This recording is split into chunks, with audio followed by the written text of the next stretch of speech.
kita bersama lagi di Kena Kupas Podcast. Okay, hari ni topik kita ialah, okay, let me baca ya, because this was just came in aja. So, I tak prepare sangat. Tapi, I got this ya. Mengaku ya, producer jangan marah.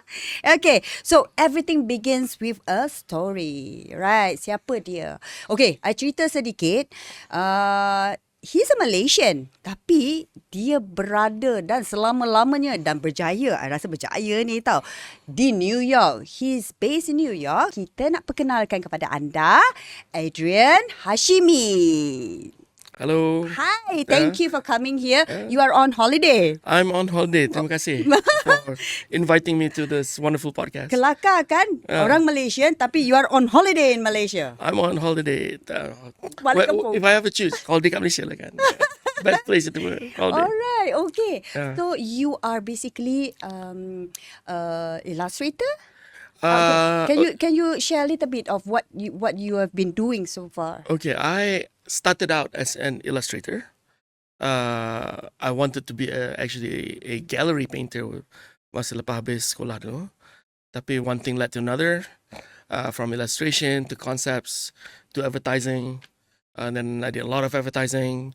And then lepas advertising, masuk ke filem. And masuk ke filem, stayed in film. And then menulis, memfilm, directing. So sedikit macam semua sekali lepas tu. Tapi you started here in Malaysia? No. Di Malaysia, I was already drawing a lot kat sekolah. Tapi I left Malaysia awal masa my young teens. I was probably about 14, I think. You went there for? My parents, sikit sebanyak, my parents went separate ways. Okay. And I ended up in America. So that's very lucky. Is it, can I say, very lucky? Or macam mana? As a teenager, no, you didn't think so. We were like, because all my friends were kat sini, like, but looking back, yeah, I guess, you just take what comes. And, you make the best of what you have. And then I continued drawing. Drawing has always been my life, okay? So that's the only thing I know how to do well. And so I kept on drawing, and then I had a very, very banyak cikgu yang very supportive kat sana. How is the cultural differences between because you grew up in Malaysia, but and then after that you spend your teenager's life, and then after that until now? Until now, yeah. So how is the cultural differences? How are you taking it? Back then. Back then, actually, the good thing was kita masa growing up a lot full of American TV and A.T., MacGyver, others. Of course, it's nothing like that, But I remember watching Happy Days back in the day, really thinking high school was like that. But no, tapi what it helps was you have some kind of American pop culture. So bila sampai kat sana dia macam, oh, you know that, you know this, so you're not so so out of fish out of water lah katakan. And luckily, I make friends easily, so it's smooth right in. Yang paling for me, I guess you said, I'm from KL. I'm a KL, budak bandar. Sampai situ dekat Iowa, kampung kan. Kampung 2000. Kampung kampung sangat-sangat kan. That was a culture shock. Culture shock for you? Yeah. Because yang kelakar tu dia ingat kita daripada, what do you think of America? I'm like, this is a village, you have 2 streets, So, but, kecil ke? Kecil. Bandar tu semua orang tahu semua. I've not been there. Yeah, it was a little town called Waverly, Iowa, in northeast Iowa, and literally people can hear a car and say, oh, that's Jack. So yeah. Tak payah tengok pun. Yeah. Really? Kecil sangat-sangat. So when you are there, you started to draw? I went back to take courses. The best gift, I think, masa zaman kita lah kan, zaman Malaysian, our education system was quite good. So when I arrived in the States, bila dia transfers credits, I'm actually quite ahead. Wow. Yeah. So nasib baik. Nasib baik. Yeah. Memang sangat-sangat nasib baik kan? Itu nasib baik. Because diorang pun terkejut. Like, dapat ni dah. So that give me more chance to take classes that I like. And my kat sana dia panggil counselor. So it's like a teacher that oversees all your ni. And she knows that I like drawing. So she pushed me, said take more art classes. And then my art teachers back then were very supportive. Super supportive. And So the education system is not something like here because when you are 14, yeah. you already started to know that you want to do this drawings and you have teachers pushing you Yeah. to draw all that. Yeah. But kalau di sini form 2 aliran sains lah, Yeah. aliran tu. So macam mana tu differences dia? That was different because I think when I was in Form 1, I was in something called Commerce. Kan? And then I don't think there was any art classes. Yes, tak ada. Tak ada kan. So it's a bit like So is that an advantage for you to pursue your that. career? I think that was a stroke of luck. Yeah, for me, thank God, that happens. Alright, okay. So I saw in your IG especially, there's a lot of this, there's illustrations or that. So you just everyday melukis ke macam mana? Yeah, saya melukis tiap-tiap hari. Setiap hari? Setiap hari. Because I can see satu posting kepada satu lagi posting. Tak ada gambar-gambar yang lain. But all your illustrations, all your... is it doodle ke kita panggil tu? It's doodling. It's doodling, Yeah, right?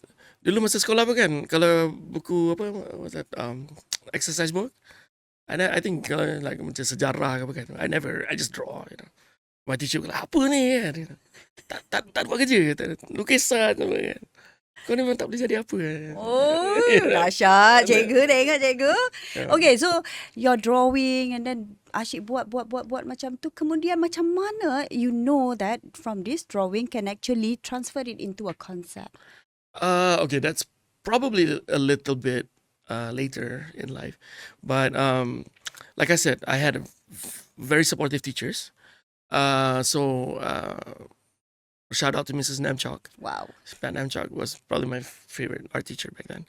Dia memang awal tu dia kata dia it's like you like to tell stories, you like to draw. So dia kata you need to combine it. And so she started giving me more assignments that are sort of connected where you're trying to tell stories with imagery.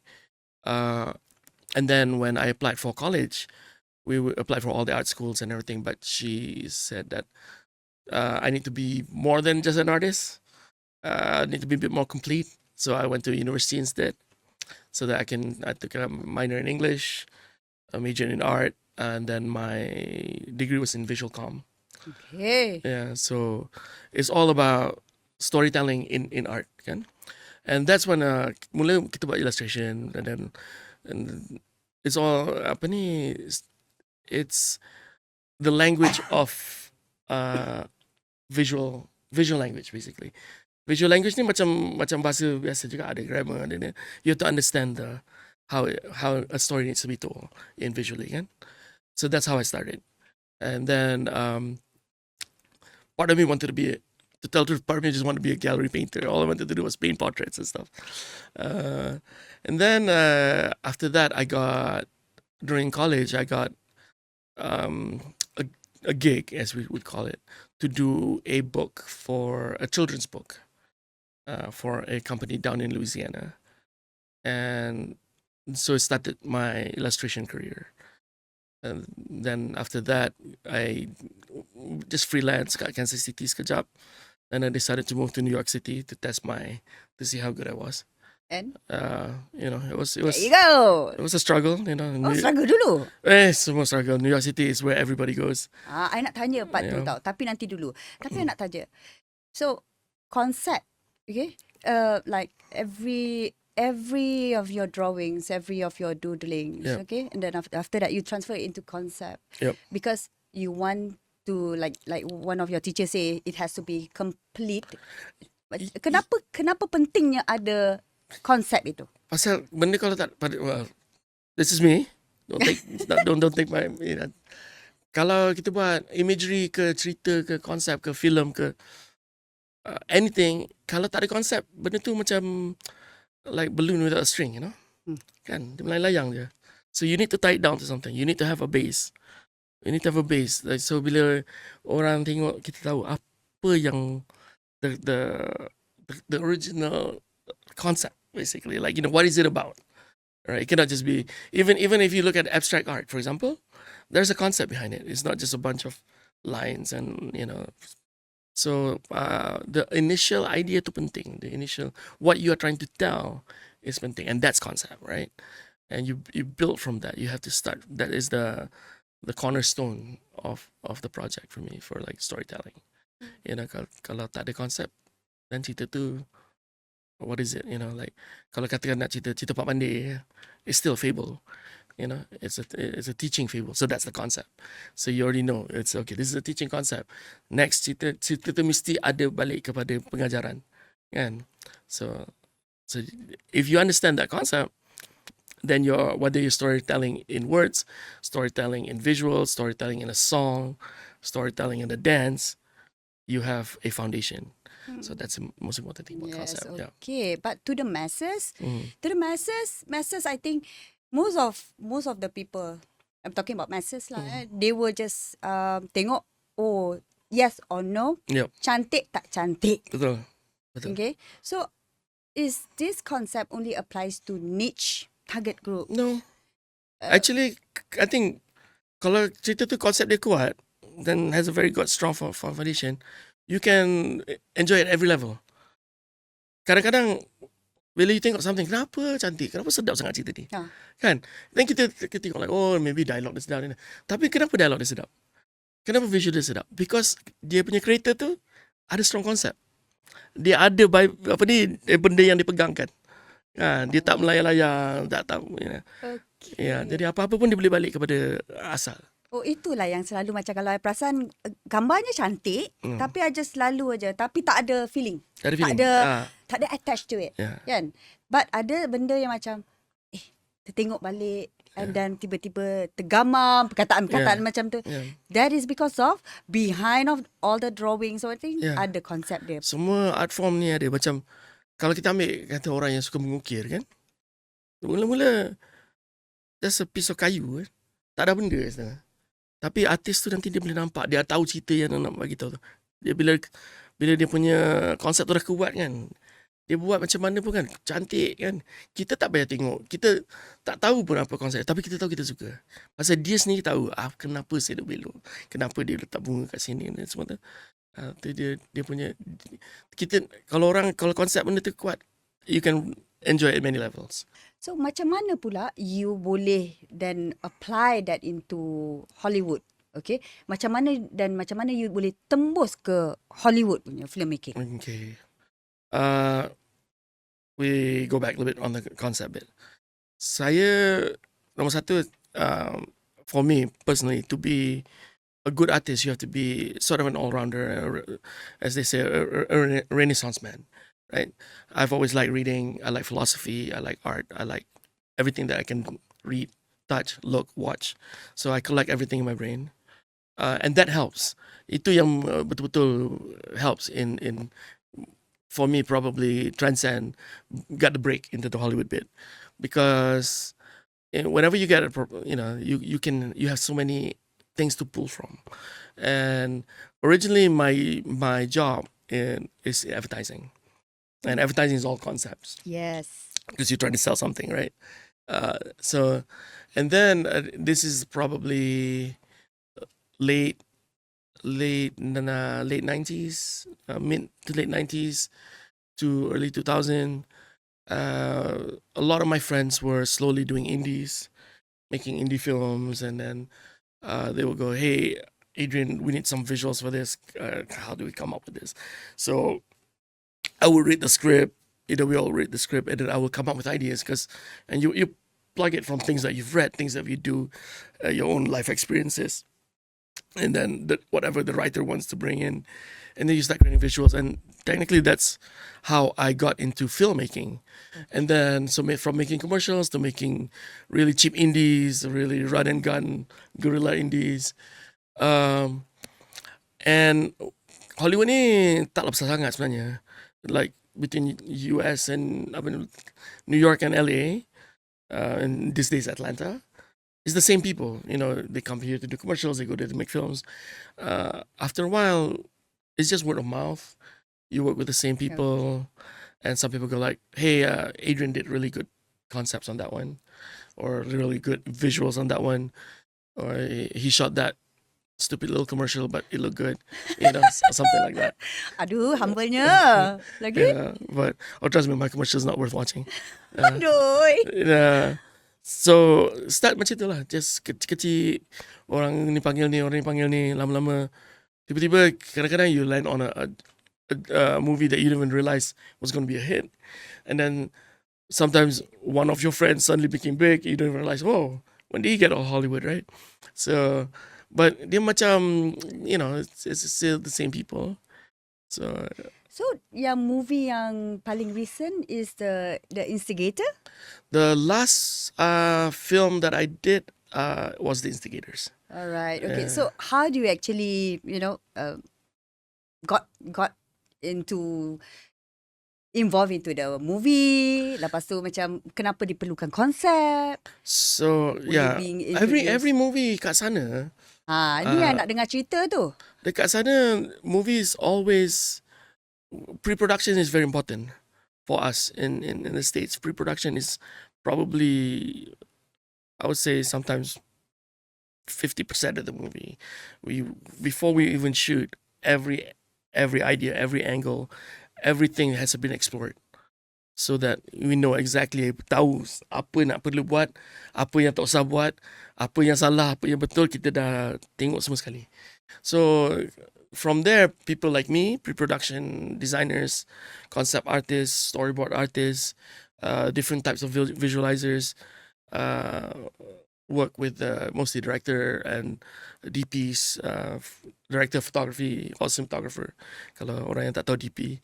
Tahu. Tahu DP tahu. Yeah. Sama term. Sama term yeah, okay. So kita akan everything like that. We don't leave any stone unturned. The bigger the production, the more we do. And then so someone like me will come in pre-production. Like we try to visualize every scene and understand kenapa scene ni kita kena shoot macam ni, kenapa kita pakai color scheme macam ni, kenapa all those things have to be. You're responsible. Yeah, well, me and others like me.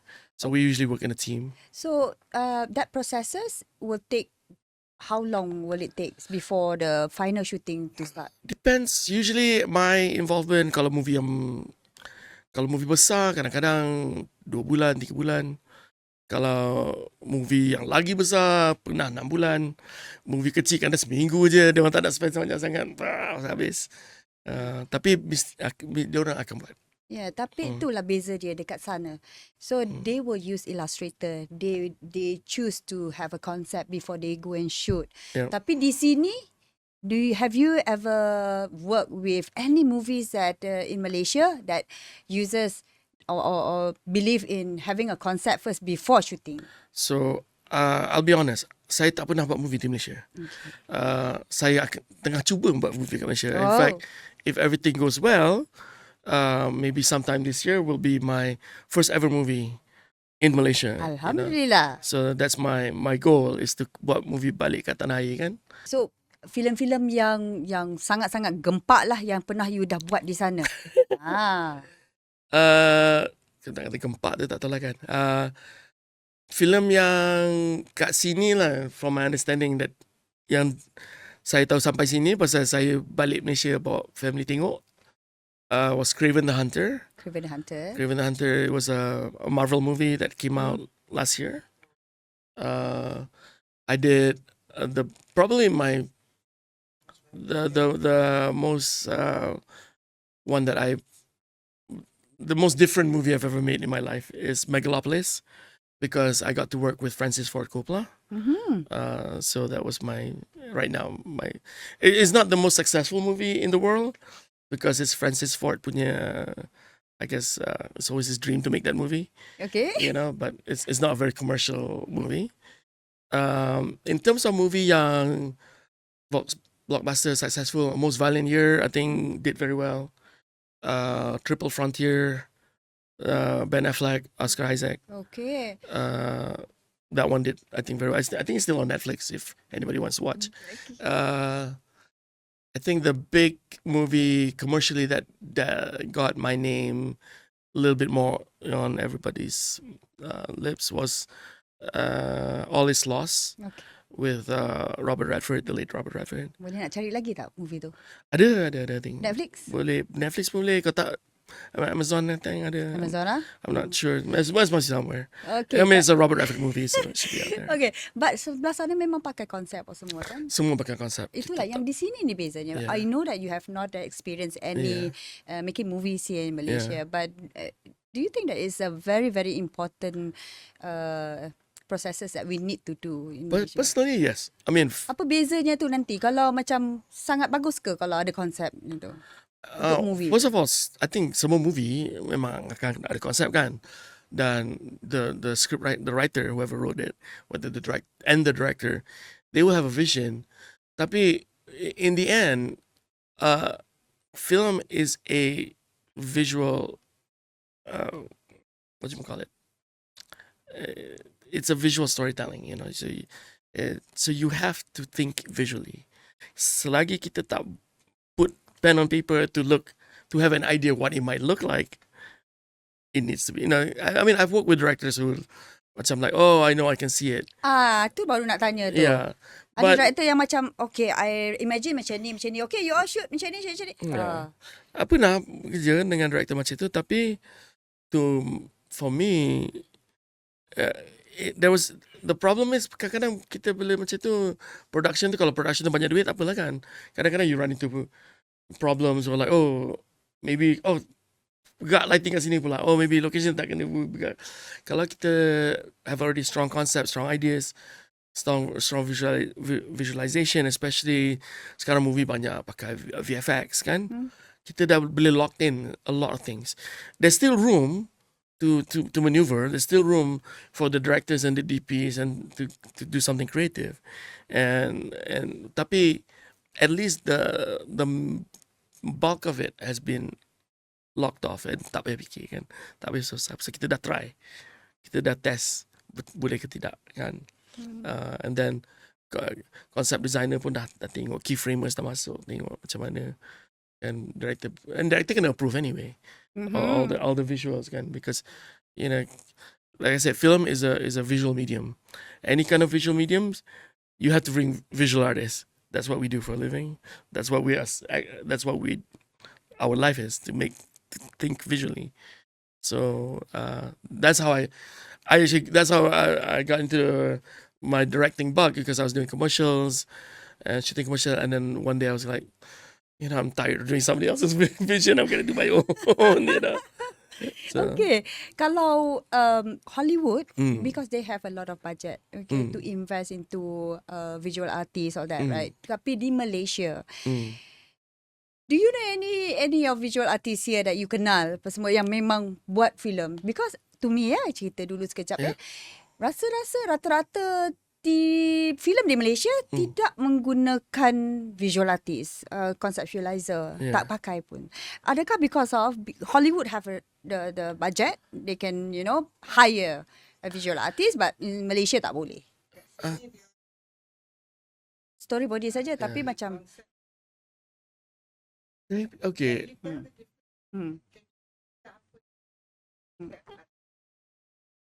Yeah, I mean, actually, tak jauh. They live in the same world. Storyboard is important, actually extremely important, because it's basically, lack of a better word, the Bible for the story. You every scene, every DP, every shot, kita dah, it's like a visual shot list, kan? And then if you get a very experienced storyboard artist that's done a gazillion movies, and usually they see the shots better than the director, so they can already atur, and you know the pacing, you know what they said. And then we go back to a bit of a world of original animation, kan? So you have keyframers, and so you start with concept artist makes a few drawings yang bagi idea macam mana movie tu akan rupa, macam mana palette kita nak guna, macam mana apalah cita rasa director nak letak dalam filem tu. Nanti dia, oh, this is important element. Kita kena tunjuk ni. So nanti conceptual designer akan buat a plate yang will show that kan. So nanti DP pun tengok semua orang. Because dia ni bila all these drawings bukan semua orang tengok, from gaffer, lighting to boom, everybody, actors will use as reference kan. Then from there you have storyboard artists to reference every scene, and then you have conceptual designers and artists to kalau macam to, if it's a drama or action, just keyframing some important scenes kan. And then you get into sci-fi action movie where you use a lot of concepts because every different types of characters, hantu ke, alien ke, pelik-pelik semua lah. Itu dah another group of concept artists pula masuk kan. Wow. So there's a lot of reason to bring concept designers and concept artists in. And I think a good movie should always have it. Tapi to answer your question, I do not know whether it's about kat sini tak guna. And I don't know kat sini guna tak guna, okay? So just to clarify, I've trying to do a movie here, so I've not done a movie here. I'm pretty sure some use probably. Tapi kat sana, walaupun movie kecil-kecil like independent, I work with friends doing independent movie. We still do it. We still do it. We just have to figure out the budget. Must go and find the budget. For us, it's part of the process. It's part of the flow. In the filmmaking flow, that is part one. You know, first you have your script, and then you have your concepts, then you have your visuals, and then you have your director come with the direction, and then choose your actors, and then everything else. Now we use all of that to set. Then after everything has been written in stone, we start. So yeah, we don't start until everything is. I mean, other production yang on the gun, you know, just go and hit go, it. you know, when you have Blair Witch, you know, Oh, Blair Witch Project. Blair Witch Project, you know, sort of thing, you know. But mostly if you're thinking about more commercial movies, independent movies, it will have some form of it. Kat sana satu lagi yang bagus that I think is good.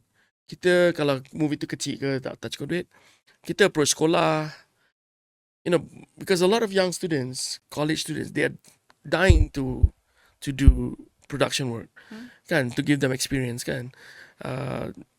We cannot pay a lot, but we pay something, and they start already into the process of working on a professional movie. Okay. Yeah. Over here in advertising, in the Yeah. commercial, memang masih pakai lagi. We have to come up with a concept, and then after that baru we want to shoot TVC, like for example, memang ada storyboard artist or Yeah. that kan. Alright, tapi itulah yang the practice di Malaysia ni jarang-jarang jugalah I sebenarnya dengar lah. Of course I cannot ask you because Yup. you have no experience kat sini. Yup. Tetapi you think that having all the team yang bahagian the illustrator, the conceptualizer, all this kan very important untuk satu quality. Yeah. And that's why Hollywood uses that. I think that's one of the ingredients. It's part of our flow. So kita tak boleh bawa keluar tu kan. Kalau bawa keluar tu nanti pada my experience lah, project tak sebagus. Have you ever compromised on creativity while working with big studio over there? Yes. ada juga. Ada kita, you know, we kadang-kadang we've already designed something, diorang masuk balik kata nak buat macam ni pula, and then there will be people with their own ideas and you tukar lagi, and that happens all the time. That's not as a designer, pre-production punya artist, kita, most of us are very flexible, and a lot of us are sort of like more than one trick pony. Kalau nak buat lukis macam ni boleh, nak design macam tu boleh. We're really moldable very easily, can tukar-tukar. Yeah, tapi what keeps you moving? Kadang-kadang tu give up tak rasa? No, really, I enjoy it. You enjoy Yeah, it? I enjoy it. I really like it. You know, the only thing that stops me probably going if after 16, 17 hours doing it, my body just collapses. I go like, okay, give me 8 hours of sleep before I start again. Yeah, because your concept is what's inside here tau. Yeah. Tapi the director have a different thing. Kalau ada yang clash tu macam mana? Okay, so for me macam ni. Kalau project masuk yang they give me carte blanche to do whatever I want, great. Okay. But the goal, this is probably my favorite thing about making film as a process.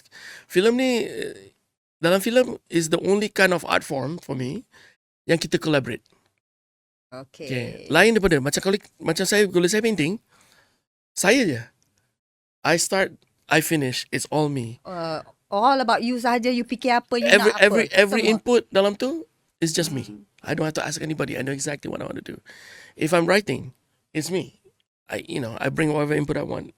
Film ni satu-satunya art form yang director kerja dengan artis, kerja dengan actor, kerja dengan lighting, kerja dengan sound. Semua orang kreatif. Semua orang akan bring their specialty. Tapi kita dalam film ni kita ada satu goal. Yes. Right. Satu cerita, Satu cerita, goal. satu goal. Our goal is to make the best story we can. And if you have a team, it's like a boat, it's like a ship. A good director is like a good captain, you know. And dia boleh masukkan semua sekali. Everybody is really focused on that same goal, and we want to help each other make that same goal. Then it's a great process. And so my job, kalau masuk macam kerja, say conceptual for a big movie, first we always sit down, read the script, talk to the director, understand exactly the concept of the movie, what is the soul of the movie, what the movie is about. Then it's my job to bring that out, to work as, to bring the director's vision as close as possible to what he wants it, right? Kita tolong dia, kan? We're his tool now. So it's a bit like that. Then you bring a part of yourself, of course, part of your skill, part of your, that's why a very famous director, Francis Lawrence, who I used to work with a lot. He did Hunger Games, he did all those movies. And I used to work with him on commercials, and I did a mini series with him called Kings on NBC. And his favorite line, he used to say, like, I didn't hire all these creatives just to, let them do nothing, That's the reason I hired all of you to help me make this movie, because you are creatives, so you bring good ideas in. So I'm not just going to say, oh, draw that. I'm going to, what would you draw for that? So he's got that kind of a concept. And you can see his movies are very successful. Yes. Yeah. Of course. Yeah. Okay. So, of course, I'm sure that you are very happy now. Okay. Duduk di New York pula lagi. So nak tanya, glamour tu. Macam mana, how do you feel it? Do you feel glamour? Do you feel like that? Macam like, you're working with Hollywood. I don't think so. Don't think so? No, I don't know about the glamour bit. It's a lot of grunt work. Really? Yeah. I don't know. Tak ada glamour langsung macam Sepanyol. Tak ada glamour, but you're working with Ben Affleck just now, you mentioned. Yeah, I mean, they're your co-workers. I tengok Ben Affleck dari jauh aja you all. Itu, memang kerja terus. They're still human. Betul. Yeah. Tapi macam mana? Kalau orang tanya dengan you tu, you glamour lah, you best lah, you. No, because kita masuk, it's all about work. It's very professional. You come in to do your job. They're doing their job. So I never really think of them as, they may be well known, but the only thing that I probably have, they make so much more money than the rest of us. So, you cakap tadi tak glamour kan?